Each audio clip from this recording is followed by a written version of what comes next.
Welcome to the 2022 All-Member Training. I'm Beverly Schwartz, Grant's co-chair, and I will be starting us off on tonight's program.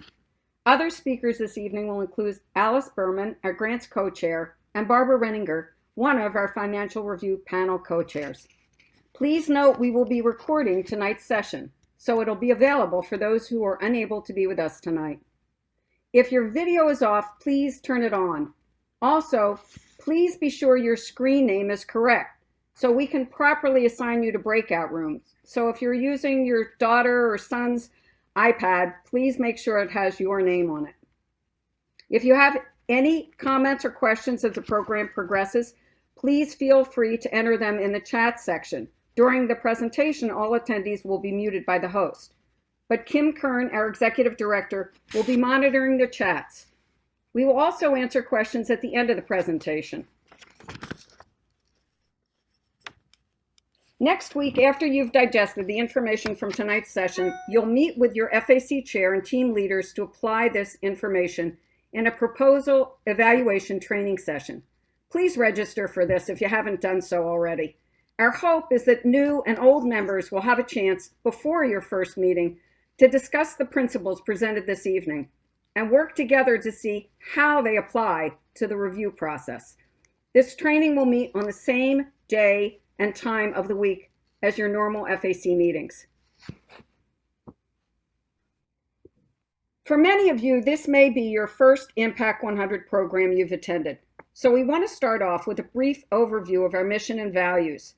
We'll continue with the key features of our grant-making model, introduce our focus area committees, FACs, and the various stages of the FAC process, and alert you to our calendar and important dates. We'll also explain how the Financial Review panel supports our efforts.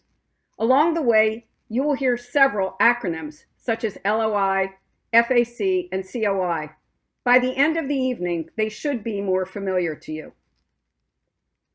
Impact 100 Philadelphia's mission is to engage women in philanthropy and collectively fund high-impact grants that address unmet needs in the Philadelphia region and raise the profile of smaller nonprofit organizations. Through this work, our goal is to make our community more just, equitable, and healthy for everyone. We're united in our mission and dedicated to supporting nonprofits in our Philadelphia region. As a member, you will learn firsthand about the importance of this work and the dedicated people who get that work done.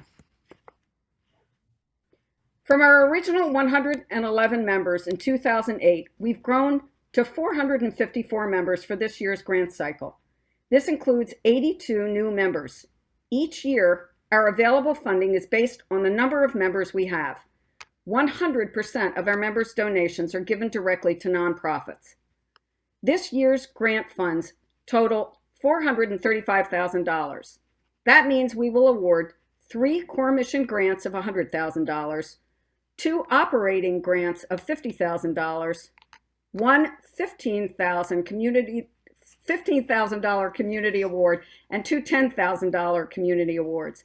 In addition to the grants that are awarded through the FAC grants process, this past year we initiated a community awards program. No one applies for this award. Instead, our Community Awards Committee determines which local critical needs they would like to support. Then they research the small local organizations that are working to address these needs. And from that research, they choose organizations which best meet those needs. These grants reflect our efforts to adopt the elements of trust-based philanthropy as we support our local nonprofits. Our model of collective giving is very simple, but we believe very powerful and benefits both members and the nonprofit community. By pooling contributions, members leverage their donations to make large, high-impact $50,000 and $100,000 grants to smaller nonprofits in our funding area. Membership involves a 1-year commitment. Your membership enables you to learn more about local nonprofits, whether you're an active or a quiet investor. By now, you've made your impact contribution and membership has closed, and we've determined our grants pool based on the funding total. December 8th was the deadline for applicants to submit their letters of inquiry, or LOIs. Member-run LOI committees have met to review these applications and have determined which organizations to ask to submit full proposals. Now, as a member of a focus area committee, it's your turn to move the grants process forward. In just a few minutes, you'll hear more about focus area committees, or FACs, and how they review the grant applications, perform site visits, and select finalists. The final step before awarding grants involves informing every Impact 100 Philadelphia member about each focus area finalist. Traditionally, finalists are invited to present their case for their proposal to our members, and members can then vote to rank the finalists prior to the annual meeting in June. Each FAC finalist will receive either $100,000 or $50,000 in grant money, the size of which will depend on this vote. We hope to see a ripple effect to our grant making. By applying to Impact 100, nonprofits can tell their story to a wider audience, raise awareness, gain recognition, and secure additional funding. When organizations apply to Impact 100 for a grant, they ask to be reviewed within one of 5 focus areas listed on this slide. What does that mean? It means they think their organization's services address needs of that particular community focus. Our focus areas include arts and culture, which are organizations that provide cultural programs or arts programs or that involve participation in the arts. Education, which are organizations that provide educational opportunities for children or adults. Environment, which are organizations that improve, revitalize, preserve, or create an awareness of public spaces, facilities, or natural resources. Family, organizations that strengthen and enhance the lives of children and families, including seniors. And health and wellness, organizations that improve people's mental and/or physical well-being. This slide shows Impact 100's grant-making calendar at a glance. How does our grants process start? Well, the first thing we do is to reach out to our local nonprofit community. In early November, we hold a grant applicant information session to explain to potential applicants how we work, how we defined our focus areas, and what we look for in our applicants' proposals. Where and how do we connect with these nonprofits? We place listings in e-newsletters such as the United Way. We send out mass emails to our nonprofit database and media contacts, and previous applicants and grantees spread the word. And then some of our own Impact members reach out to the nonprofits that they know. Interested applicants send us a letter of inquiry, or LOI, which is a short proposal. It includes fundamental information that allows us to determine whether they might meet our eligibility requirements and preferences, whether they're addressing a compelling local need, and whether we should invite them to provide a full, more comprehensive proposal. Those full proposals are the proposals that you will be reviewing in the coming months. In the course of your review, a few organizations will stand out, and you will decide that you would like to learn more about them. These are the organizations that your team will decide to visit in person. These are called site visits. Many members feel that these are the most valuable and enjoyable part of the FAC process. When you return from these site visits, you'll present your observations to your team, and from those discussions, you will narrow your team choice to one finalist. Your final FAC meeting will involve all of your focus area teams.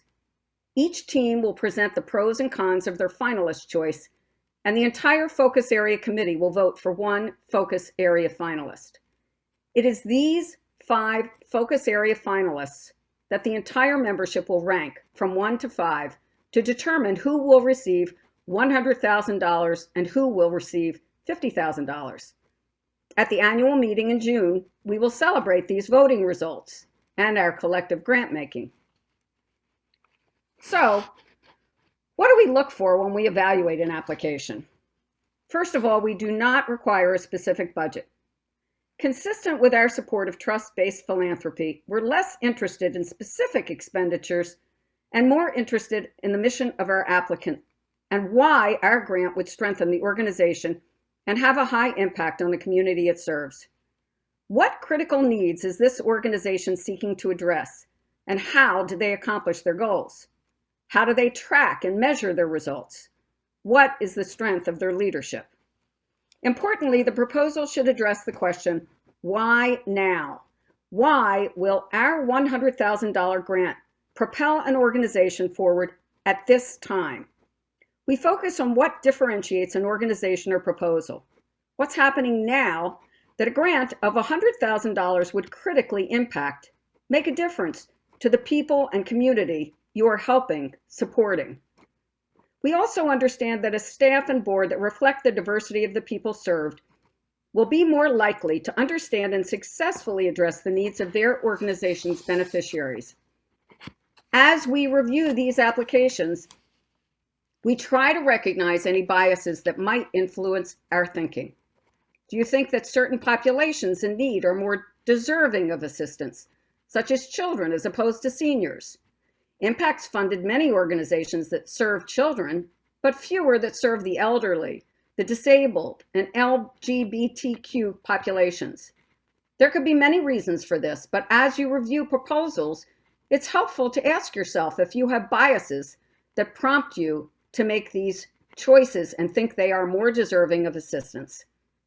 It's also important to consider the language you use when evaluating an applicant. Deserving, don't need our funds, can they handle our funds? Most applicants, regardless of size, need additional funds.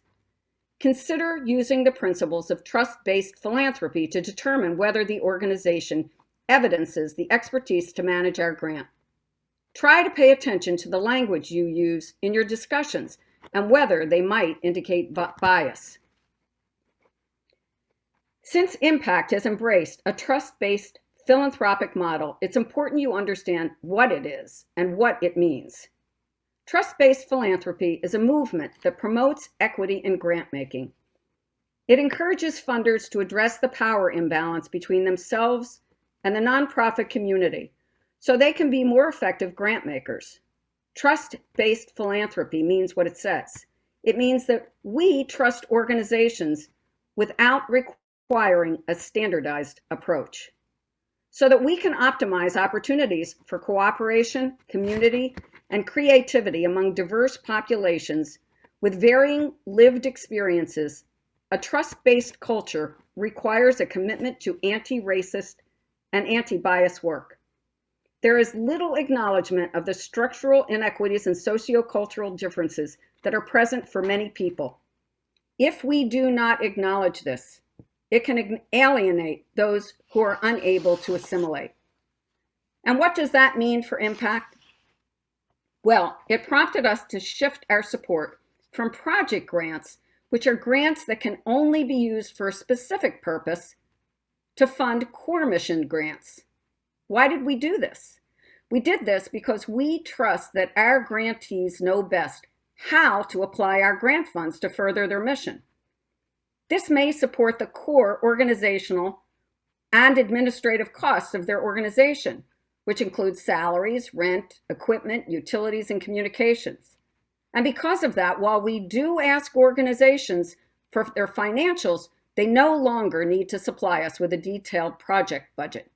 We want to support their core mission, or whatever will enable them to run their organization. As we noted earlier, last year we piloted the Community Awards, which is a program that awards grants to small community-based organizations doing critical work. The burden is placed on Impact to pre-qualify organizations for consideration. Our choices are based on our research by relying on publicly available information.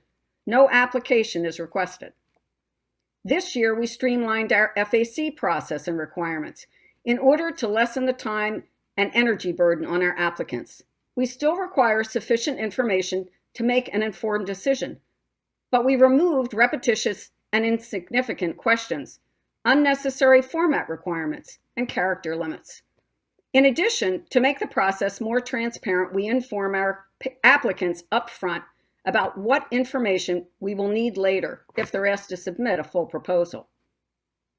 Impact's members include dedicated and generous women philanthropists committed to improving life and lives in our region.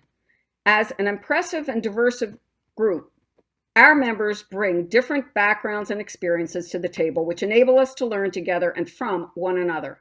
This enriches our understanding and allows us to be nimble in addressing the needs of our community. With that in mind, what are the eligibility requirements of an organization we will fund? To qualify for an Impact100 grant, applicants must have 501c3 status, have a physical base of operation in the 5-county Philadelphia region, serve residents of the 5-county Philadelphia region, have the most recent 3 full years of audited or independently reviewed financial statements. A partial year won't qualify. Have a local bank account in the organization's name, and have not received an Impact100 Philadelphia core mission grant in the last 3 grant cycles.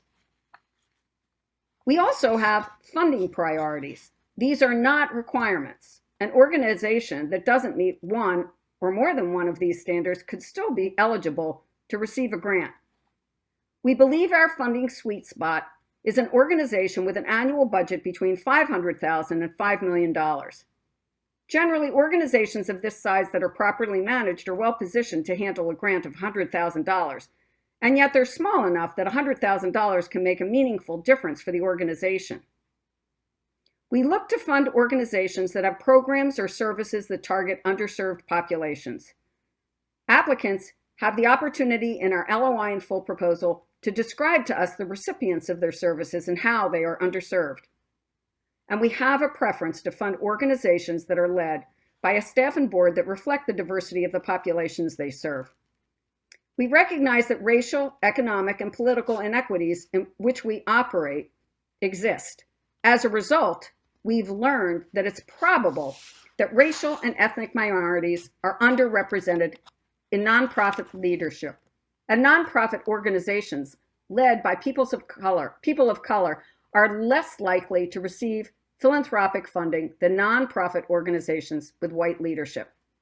When we prioritize funding organizations whose leadership reflects the diversity of the populations they serve, and minority-led organizations that are traditionally underserved by the philanthropic community, this furthers our long-standing goal to fund organizations that are targeting underserved populations and raise the profile of lesser-known organizations doing valuable work. Consequently, we added questions to our LOI and full proposal that request board and leadership demographic information. In addition, we invite organizations to describe the steps they're taking to have a more representative leadership team. We recognize this is a process. Even if they haven't met their diversity goals, we want to understand how our applicants are engaging in that process. And finally, our goal is that our grants help highlight unmet needs in the region and have a high impact on beneficiaries or communities. That's why we ask organizations to answer the question, why now? Why will a grant from us be particularly significant now? To the organization, to the beneficiaries, and to the community served. Ineligible grants. These are common restrictions used by grant makers, so this list is familiar to our applicants. Impact100 Philadelphia will not fund debt reduction, operating deficits, interim or bridge funding or endowment funding, individuals or private foundations, activities that are religious or political in nature, fund drives, annual appeals, fundraising events, or general capital campaigns. And now I'd like to introduce you to my fellow grants co-chair, Alice Berman, who will talk to you about the Focus Areas Committee.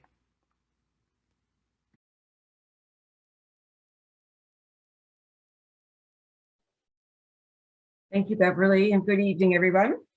I'm going to start by highlighting some of the 2022 highlights for our grants.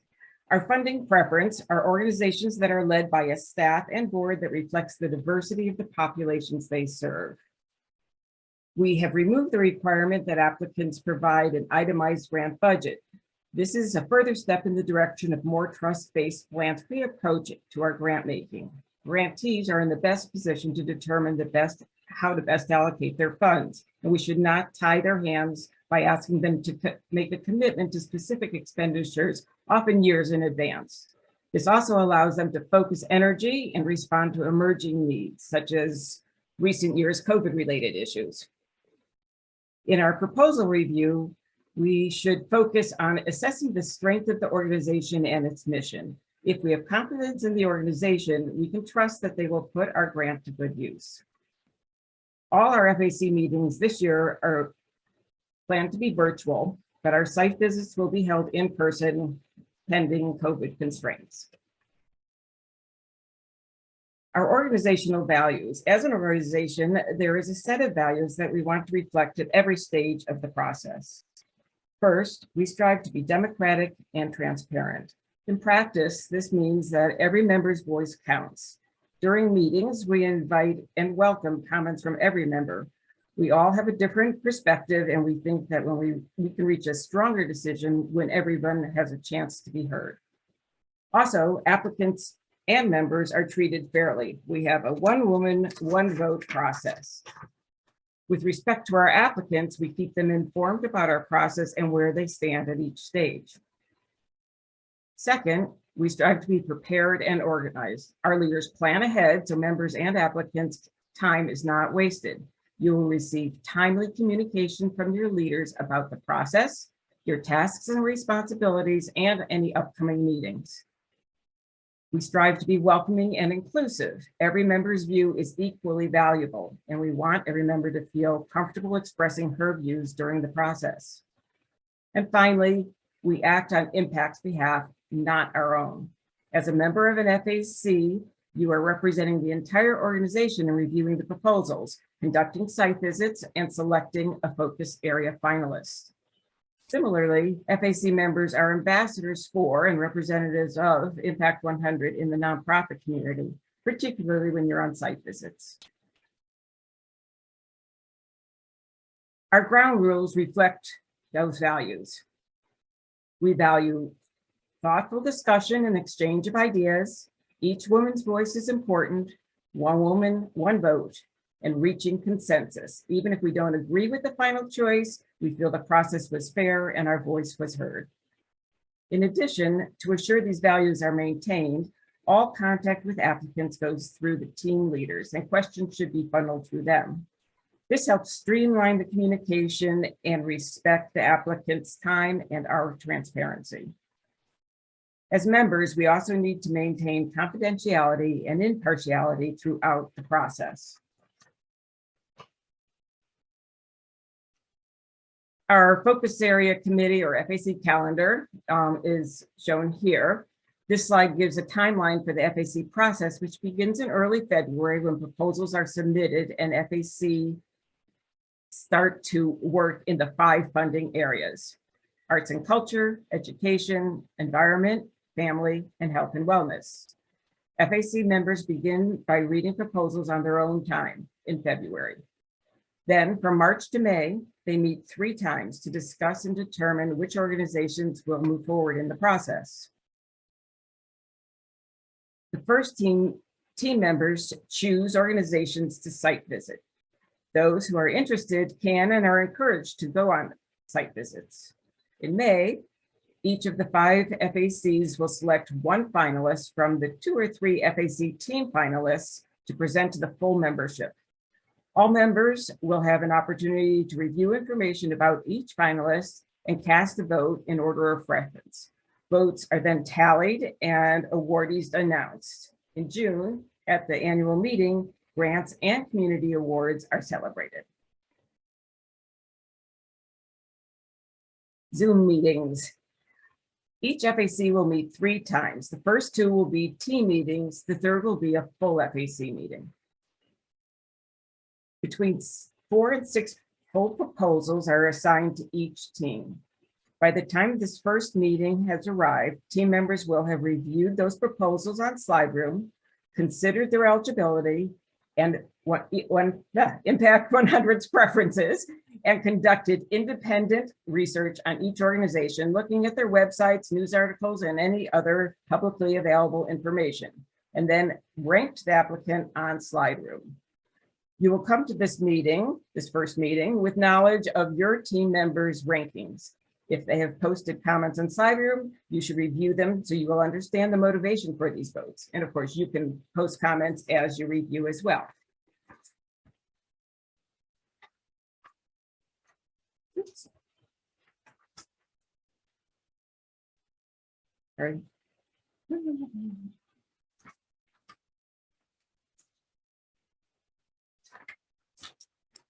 Sorry, guys. At the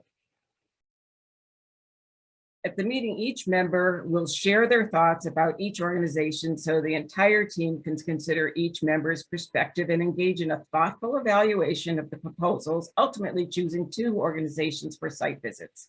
This is a collaborative effort, and each member has a responsibility to participate in sharing their perspectives and considering the perspectives of others. We will only be successful if we keep our minds open to hearing the voices of everyone. In addition to the eligibility criteria and impact priorities, you will want to consider whether the applicant's mission fits within your focus area. And most importantly, you will want to discuss whether the grant is sought to address a critical unmet need in our target area. And the why now? Why now is this grant most needed? What is the breadth and scope of the impact on the community being served?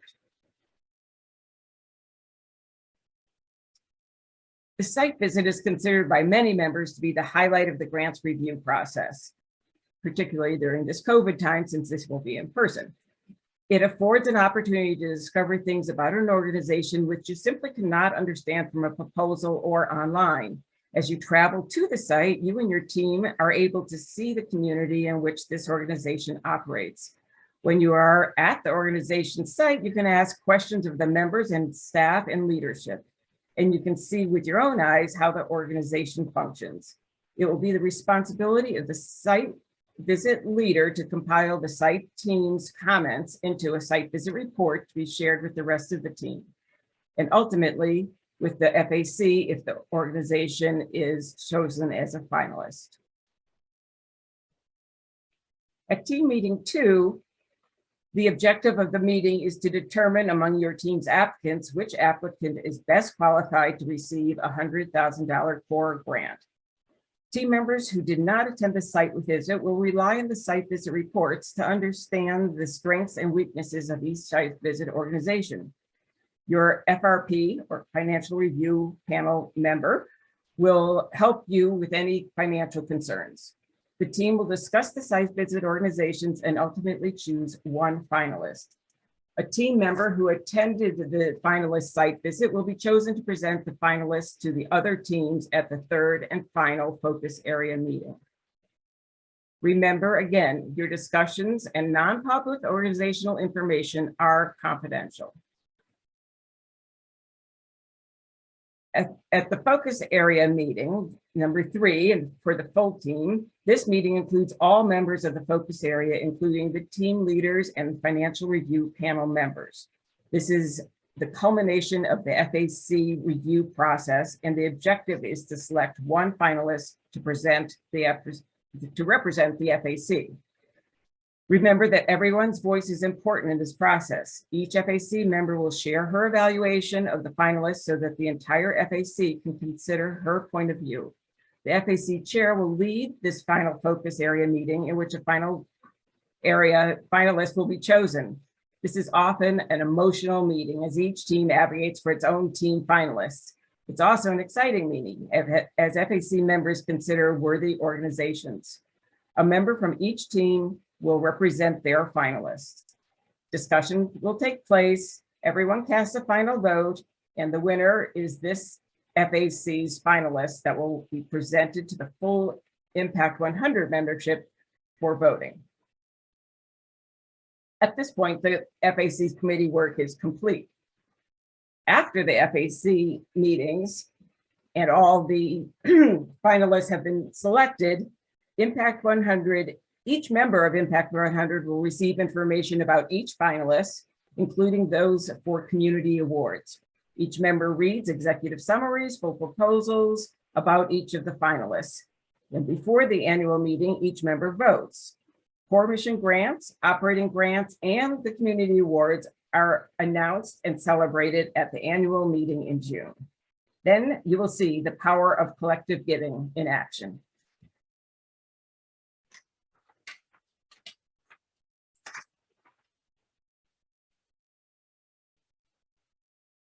We established the Community Awards program in response to Impact members' desire to do several things: expand our funding to a more diverse group of nonprofit organizations, be as inclusive of nonprofit community as possible, have the ability to fund emerging and/or local critical needs. This also reflects a longstanding desire to extend our funding to more recipients. It reflects our ongoing efforts to employ principles of diversity, equity, and inclusion, as well as trust-based philanthropy, and to make our grant making more equitable and effective. Every member will be able to vote for awardees by June.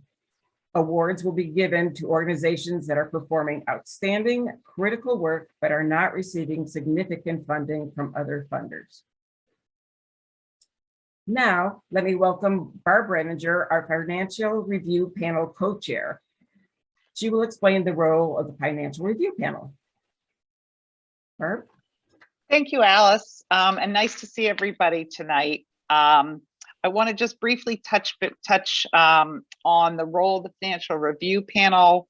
It's a group of 15 women, co-chaired by myself and Denise Rainier. Denise and I have many years of experience doing this, and our fellow reps are also veteran impact members.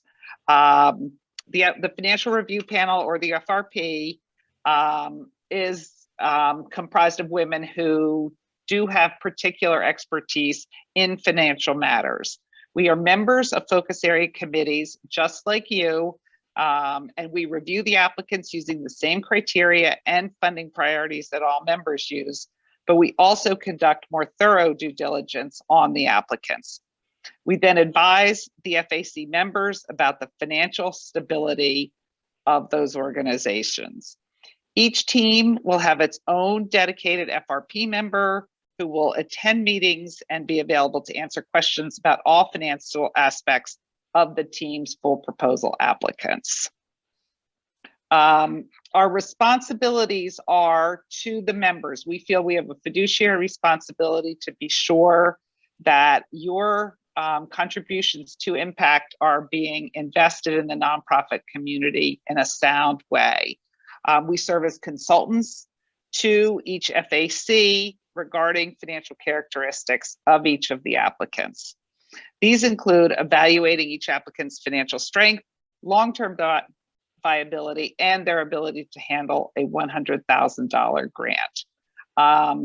As we do this review, we look for red flags that could indicate a weakness in some sort of aspect of their finances, or an area where we need to explore to get more information. We reach out to applicants and discuss with them directly any questions that we have, and we also collect updated financial information, so we are making decisions based on the best information possible. We take all this information and report it to you, to the FAC members, to enable you to make better decisions as you're doing your evaluations. This next slide is 4 case studies. These are illustrative only.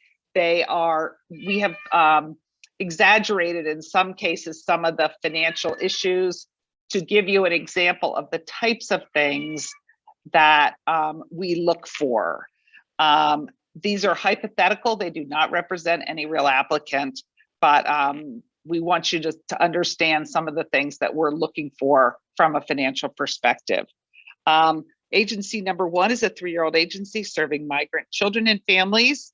They have a diversified list of donors and revenue sources, something that's very important. The application states that the agency has 3 years of financial statements, but unfortunately this agency was not able to provide that, and because that is a hard and fast requirement that we do have, this organization would be determined to be ineligible from the start. We know that this is a frustrating experience for Impact members and FAC members because the programs and the work that they're doing is good. Unfortunately, there's no way to determine in advance. We ask them if they have this information. If they say yes, we take it at face value. And occasionally it happens that that we are not able to collect the information that we need. We would report this to the team leader as soon as we found out, so that this group could be removed from consideration before anybody does too much work on the rest of the proposal. Agency number 2 is a well-established affordable housing provider. From a financial perspective, its assets have been deteriorating and they've been running budget deficits, which seems likely to continue. In and of itself, a budget deficit is not a problem, but we need to look at trends to be sure that there's strength underneath these numbers.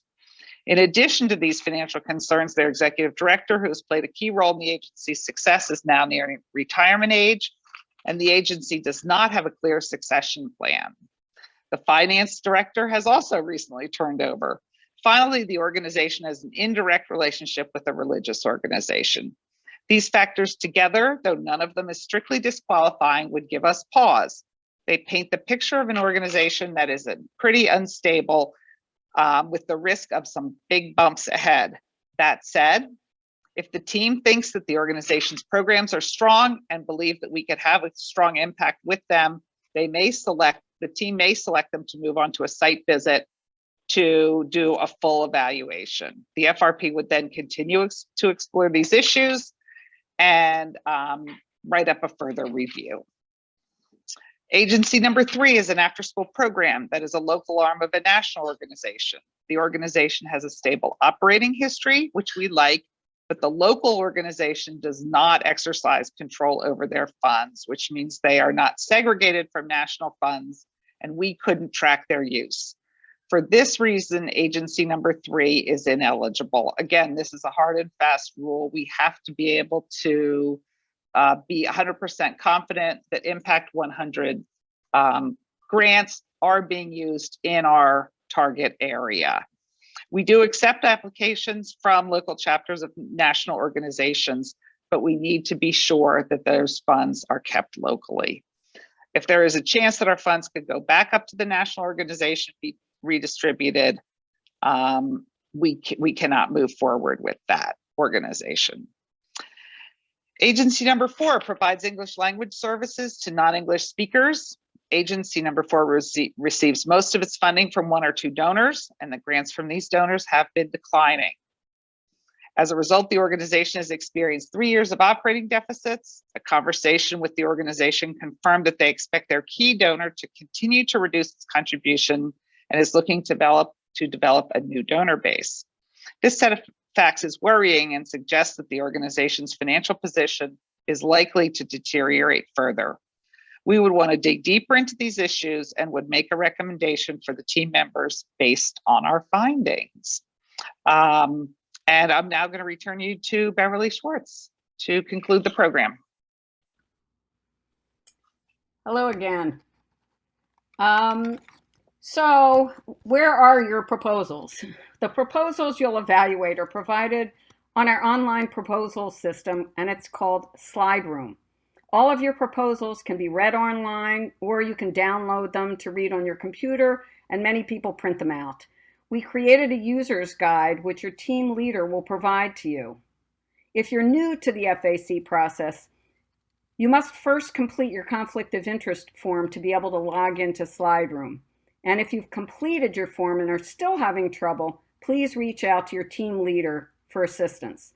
And for anybody who has not yet filled in the conflict of interest form, please do so, because we can't put together the teams until that happens. These documents are provided to all members of the FAC to assist you in evaluating proposals. It's useful to have the eligibility requirements and priorities nearby so you can confirm that the organization meets our funding criteria. We want to apply uniform principles to our evaluations because that ensures the integrity of our grants process.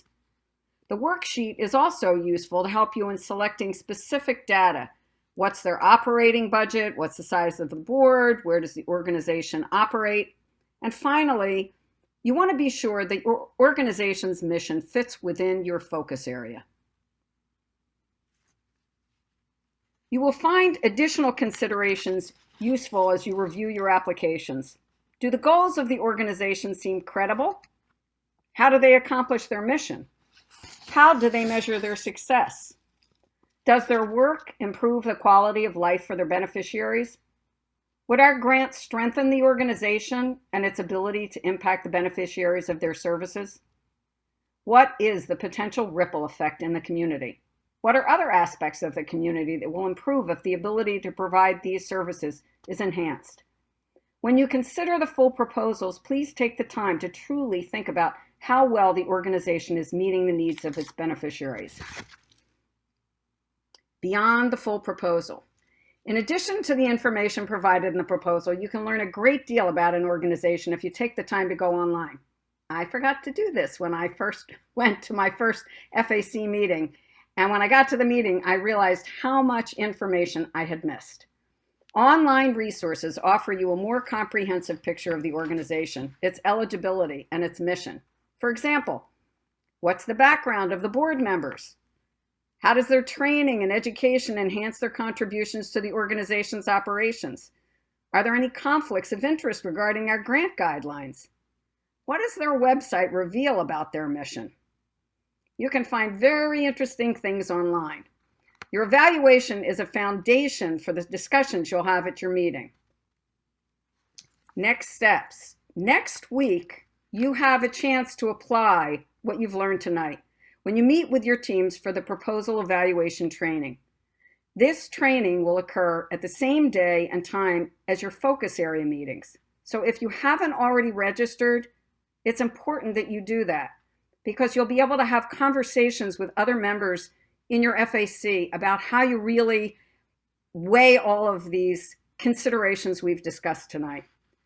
You'll then receive full proposals and be on your way to evaluate and choose your FAC finalists. You will then rank the FAC finalists and the Community Award finalists, and hopefully by June, we can meet in person to celebrate your hard work and our grant recipients.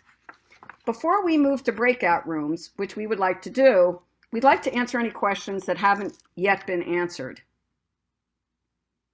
So Kim, are there any questions that we haven't yet addressed or anybody else? We do have a question about trust-based philanthropy that has not been answered yet. From Dana Hirschenbaum asking if we can clarify how to square trust-based philanthropy with the idea that we cannot give a grant to a national organization if we think the funds won't be spent locally.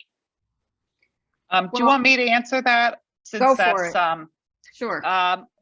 What I would say, Dana, that's a very good question. And the way trust-based philanthropy works in this situation is we have trust in that, establish a relationship with the local organization. But there can be times when that organization, is funneling money up to the national, and there could be a circumstance in which they cannot get that money back to use for the purposes that we intended it. And so we need to be able to establish that they have local control over those funds. And then that's where trust-based philanthropy comes in to let them do what they need to do with it in this local area. And then can you talk, Barbara, second part of the question is if we're not requiring a specific budget for each proposal, how should we assess this? That's part two of that question. Sure, yeah, that's, we did change that a number of years ago, and that is really the key piece of trust-based philanthropy. We're giving them a core mission grant to support the work that they're doing because we feel strongly that the organization as a whole is doing important work in their community, and we trust them to use those funds in a way that will have the greatest impact as they define it. And so that's sort of the epitome of trust-based philanthropy. is saying, we understand you know the best way to spend the funds that you have coming to you in terms of this grant. Okay. We have a question about when the full proposals will be available in slide room. I can answer that. The full proposal deadline is February 4th, and a slide room will open to you on the full proposal reading period starts February 7th.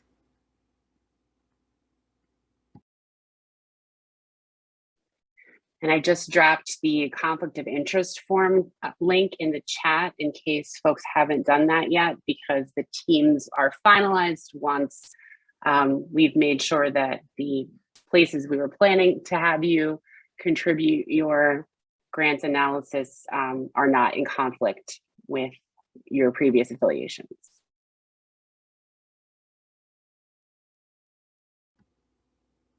Are there any other questions that people have? If not, we would like you, oh wait, here's one. Is there feedback after a year or so from the organization to see how the money was used? We actually do get feedback. We send out a survey to the applicants to see how the money is applied and what they thought of our grants process. We have actually had under conversation what kinds of feedback we want from the applicants in terms of how specifically we want them to address those questions. In fact, that was one of the emails going around today, was a conversation about how we're going to handle that. So I think that that's fluid in terms of the details of that. And just to be clear, Beverly, are you talking about the applicants or grantees? The grantees. Grantees, okay. Grantees. And we have another question. When will team leaders receive their emails to send to their teams? The problem is the conflict of interest forms, and we have not received all of the members who signed up for FACs. They have not all filled out the conflict of interest forms. So basically what happens is we have had some people say, oh, those organizations on my FAC team, I actually am involved in one of them. So I really can't be involved in evaluating their proposal. So we take them, that member, and we have to move them to a different focus area if they want to be involved in the process. So we can't confirm who is on the FAC teams until everybody fills out their conflict of interest form, and we know that nobody has a conflict, and then we can say, okay, then you can evaluate the applicants in your FAC. And we then can divide the applicants into the team so that the team leaders know who is on their team and which applicants will be reviewed by their team. So I'm sorry, I know that everybody is anxious to move forward and know who they're going to be working with, but we can't, our hands are tied until we get everybody's response.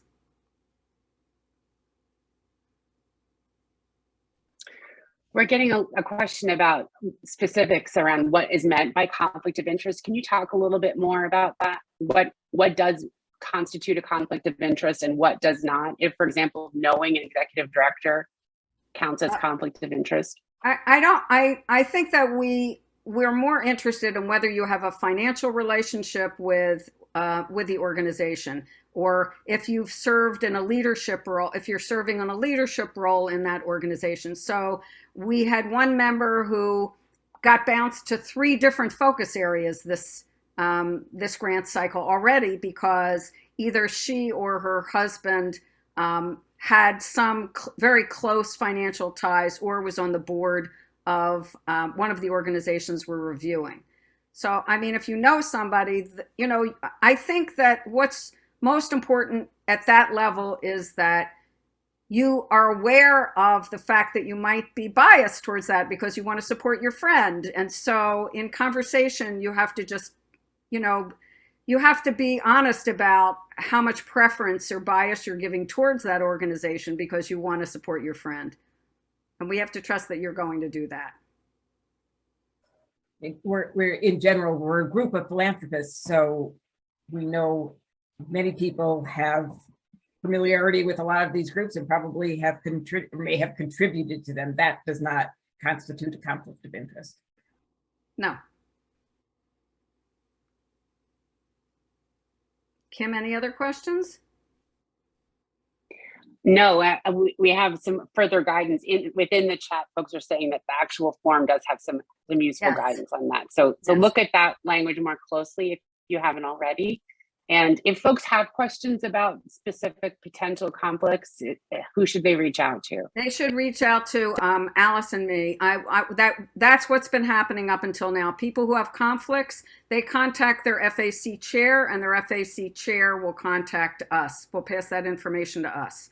So actually, the direct person that you should contact is your FAC chair.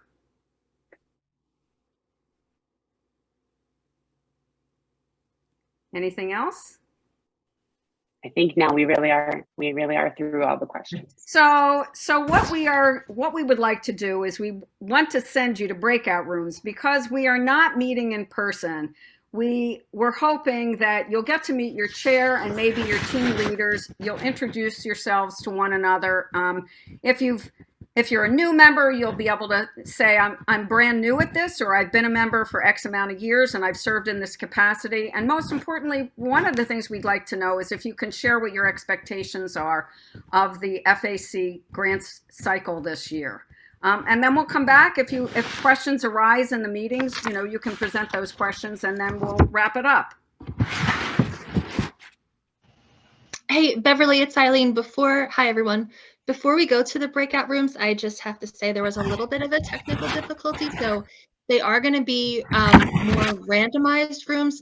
You probably won't be exactly with your team, just to set that expectation. So if you're, but I think like Beverly said, please do introduce yourself and what you bring and what you're expecting to get out of being involved in the FAC. So sorry about it. Will they be will they be in the same focus area? No, it's just gonna be It's random. pretty random. Okay.